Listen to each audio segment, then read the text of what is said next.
Salut à tous les amis, bienvenue sur cette nouvelle partie commentée des Chroniques de Dinit. Donc cette fois-ci, on est sur une game de humains contre des anges.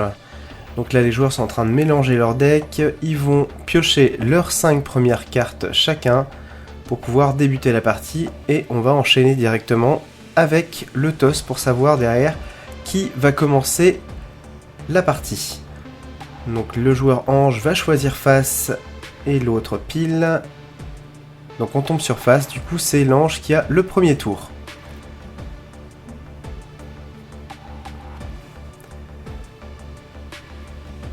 Du coup le joueur ange va commencer par jouer Tamiel, c'est une petite carte mais qui a pour effet de piocher une carte, ça va lui permettre d'augmenter la taille de sa main et potentiellement de piocher un truc qui va lui servir pour plus tard. Donc là il va piocher Race, il le met directement dans sa main. Et il va prendre le premier point de la partie, donc 1-0 pour les anges. Et ça va être au tour des humains de jouer. Donc le joueur humain, il va choisir de jouer Sarah. C'est une carte qui permet d'aller chercher sa carte jumelle Axel dans le deck, la rajouter dans sa main et mélanger le deck. Voilà, donc il a récupéré la carte Axel pour pouvoir la jouer potentiellement plus tard. Donc on va déclencher la bataille associée. Sarah, elle a un 2 vers le haut. Tamiel a un 1 vers le bas. Du coup, Sarah va récupérer le contrôle sur la carte.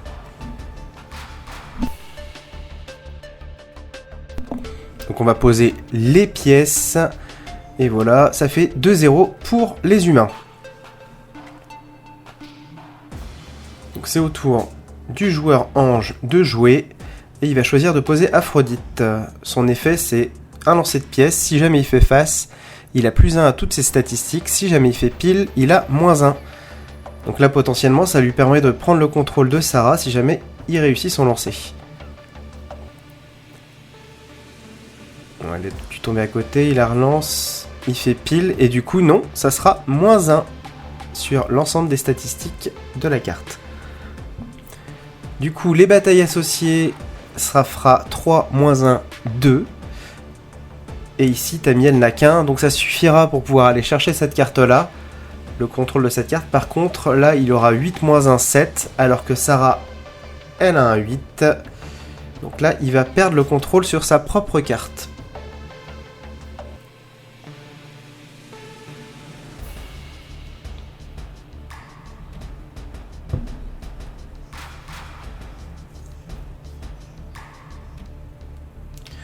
Du coup, on va basculer sur le 4e coup de la partie, donc ça va être à l'humain de jouer.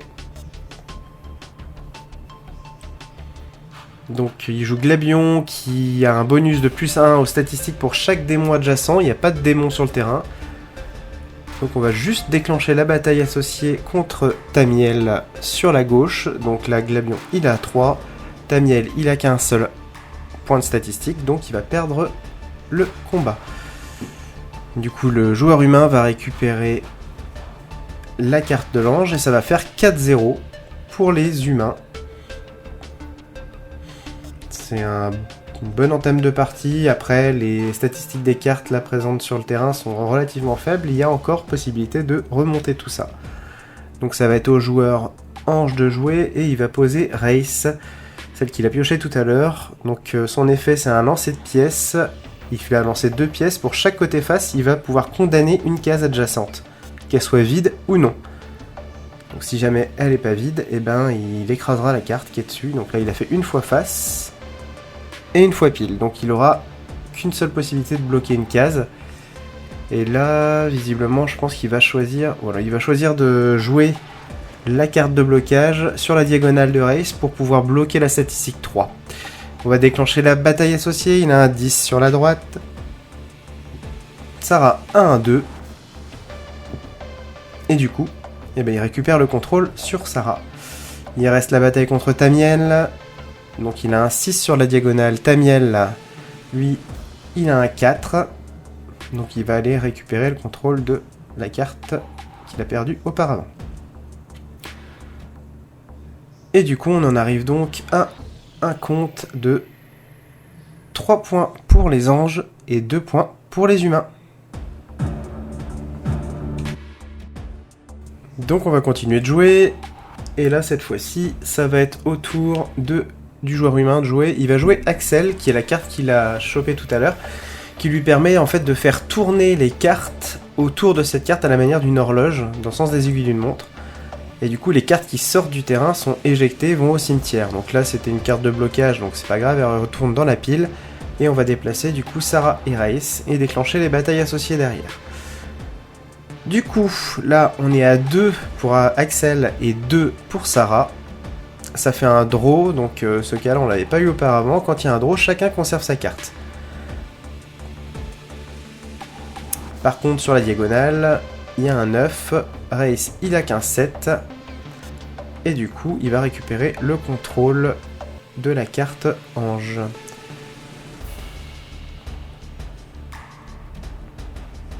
On va faire un petit refresh sur le score, du coup. Hop. Et on arrive à 4-2 pour les humains.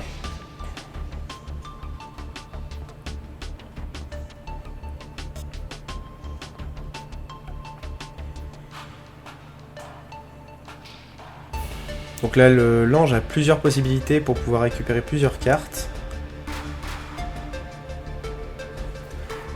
Là, il décide de poser l'OLL, pardon, qui est une carte sans effet, mais elle a un 10 sur la gauche. Donc là, lui, on n'a qu'un 1. Du coup, il prend le contrôle sur cette carte-là. Et sur Aphrodite, il a un 7 sur la diagonale. Aphrodite n'a qu'un 6. Du coup, il va récupérer le contrôle sur cette carte-là aussi.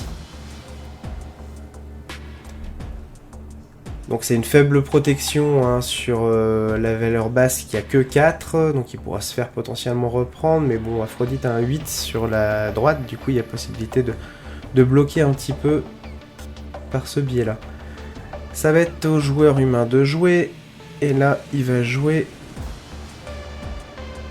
visiblement il veut jouer faux folle, voilà. Donc c'est une carte qui permet de prendre le contrôle d'une carte adverse non adjacente. Par contre, ça ne déclenche pas les batailles associées, on va juste faire un peu un type de mind control. Donc là, il va contrôler, voilà. Il va aller contrôler la carte Aphrodite. Donc juste reposer un jeton de contrôle dessus. Et on va juste déclencher la bataille associée avec Tamiel. Donc il a un 8 sur la diagonale. Tamiel n'a qu'un 3, donc il va récupérer le contrôle de la carte ange. Qui se fait un petit peu balloter dans tous les sens. Et du coup, on passe à 5-3 pour les humains.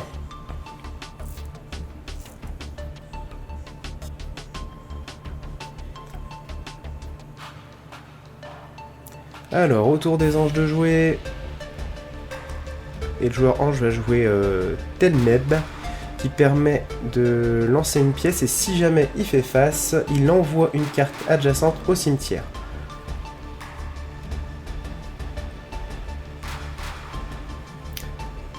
Manque de bol, il fait pile. Décidément, c'est pas le jour du joueur ange. On va résoudre les batailles. Il a un 9 vers le haut. Aphrodite a un 6 vers le bas. Donc il va récupérer la carte Aphrodite.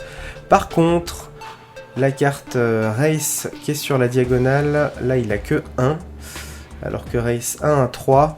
Donc effectivement, là, il va perdre la bataille. Ça lui aurait été bien utile d'avoir l'effet qui fonctionne pour pouvoir éjecter Race du terrain. Et là, ce n'est pas le cas.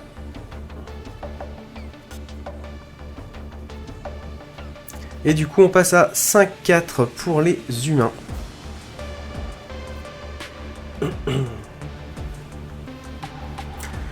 Donc, il va décider de poser une nouvelle fois Axel, parce qu'il devait en avoir une autre dans sa main. Donc là, vous allez voir encore l'effet où on va tourner les cartes. Donc cette fois-ci, effectivement, on va sortir la carte ange qui était collée au bord du plateau. Et on va déplacer du coup Glabion, Aphrodite et Telmeb dans le sens des aiguilles d'une montre. Et déclencher du coup les batailles associées. Donc là, Axel elle a un 3 vers le haut. Glabion il a un 2 vers le bas. Il va récupérer cette carte là déjà. Aphrodite, alors là du coup il a un 5 alors qu'Aphrodite un 8. Ça sera pas suffisant. Cette fois-ci c'est bien Aphrodite qui va gagner. Voilà. C'était les deux seules batailles parce que Telmeb lui appartenait déjà. Et on se retrouve à 6-3 pour les humains.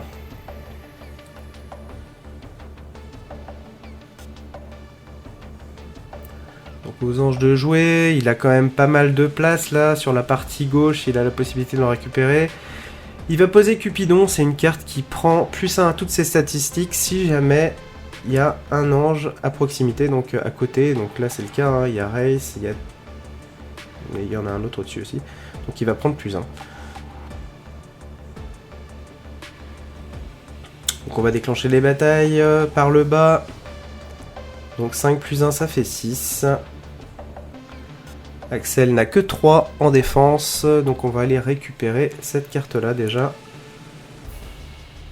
Pour Race, on passe à 8 du coup pour Cupidon, alors que Race n'a que 6. On va récupérer le contrôle sur cette carte-là aussi, et il reste une troisième carte. Donc Tamiel qui a du coup un 4, donc lui il a 6 + 1, 7. 4 pour Tamiel sur la diagonale, on va récupérer cette carte-là aussi. Et les changements de contrôle de cette carte n'ont pas l'air de se terminer.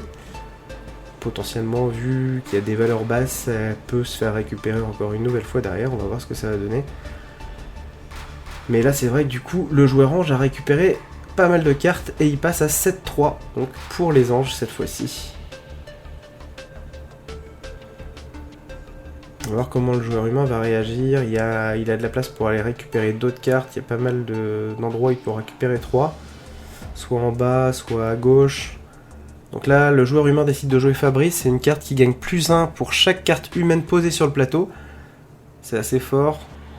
Là, il va récupérer +6 parce qu'il y a 6 humains sur le plateau. Et du coup, les batailles associées, on va les déclencher. Donc contre Cupidon, il prend 5 + 6, 11. Alors que Cupidon n'a que 2. Donc là, effectivement, il récupère le contrôle de cette carte-là. Il reste les batailles contre Race maintenant. Sur la diagonale, il avait 1 + 6, il passe à 7. Alors que Race avait 5. Donc là, il récupère aussi le contrôle sur la carte Race et sur Tamiel. 4 + 6, 10. Tamiel n'a que 6. Il va récupérer cette carte-là aussi. Donc là, les gains faits par l'ange au tour précédent sont nuls parce que du coup, il perd le contrôle sur toutes les cartes qu'il avait récupérées. Et du coup, le curseur, il va s'inverser. Hein. On va passer à 7-4 pour les humains.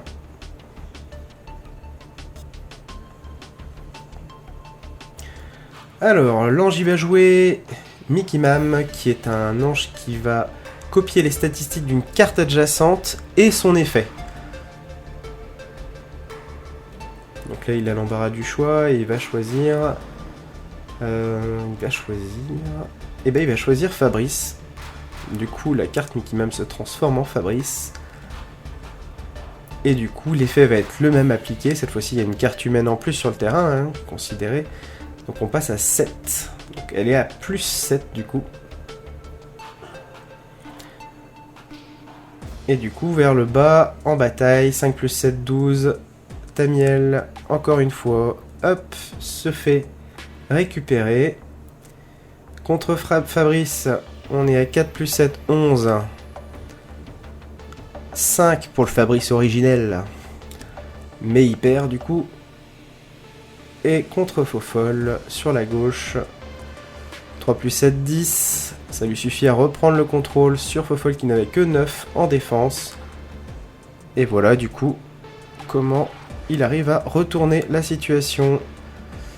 Voilà, donc la fin du tour, après avoir fait des batailles et récupéré le contrôle des cartes. La carte Mickey Mam reprend sa nature et ses statistiques de base. Voilà. Et on en arrive à 8-4 pour les anges.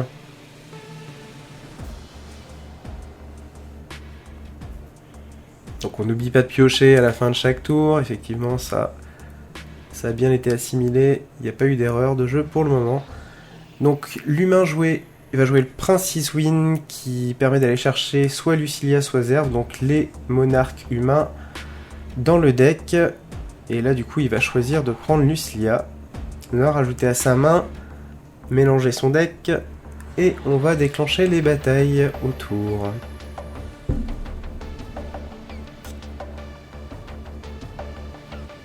Du coup, contre Mickey Mam, donc le Princess Win 1 à 6, Mickey Mam n'a qu'un 2.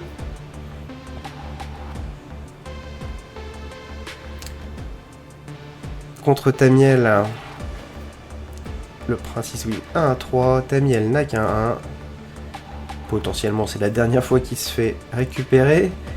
Et contre Aphrodite, là par contre, effectivement le Princess Win n'a qu'un 2.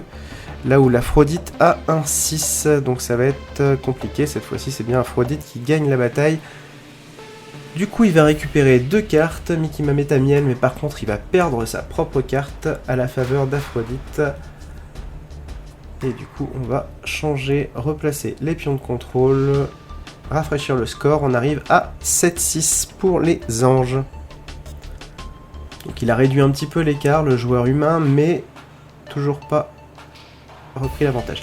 Donc l'ange joue les 4 DL qui permet normalement de débloquer les cases adjacentes, mais il n'y a pas de cases adjacentes bloquées. Il va la poser dans le coin pour essayer de sécuriser, je pense, cette zone-là. Voilà, donc il va juste déclencher la bataille contre Glabion en dessous. Donc il a un 4, Glabion, il a qu'un 3. Donc il va récupérer le contrôle de cette carte humaine-là, ce qui va lui permettre de prendre l'avantage de cette zone. En fait, elle est plus normalement récupérable, sauf s'il y a des cartes à effet qui permettent de virer ces cartes-là, mais là, actuellement, ça n'a pas l'air d'être le cas. On passe à 9-5 pour les anges. Ça commence à être un gros écart.